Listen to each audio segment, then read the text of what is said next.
In this next video, I'm going to show you how you can connect your WooCommerce to n8n. Now, the first step is to sign up on n8n and log into your dashboard.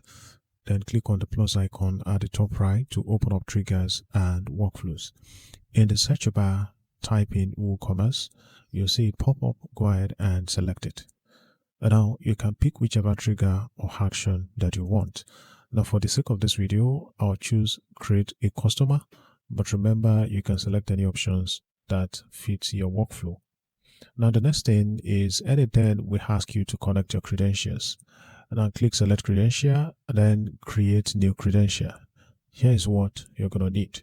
Now, the first thing is you need the consumer key, and then you need the consumer secret key, as well as the URL of your WooCommerce store. So the next thing is to generate those keys from WooCommerce, and here's how to go about that. Now log into your WooCommerce website, and on your WordPress dashboard, over WooCommerce, then click settings. At the top, go to the advanced tab and select REST API.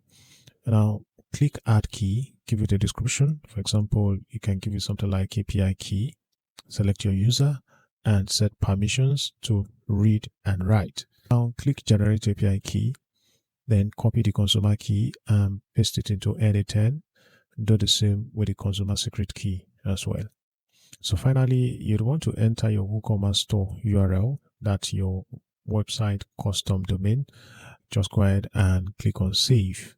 And now if your connection fails or you run into error, you can just go ahead and click open docs in n8n to troubleshoot common issues like missing consumer keys and all of that. And that's it. You've now connected WooCommerce to n8n.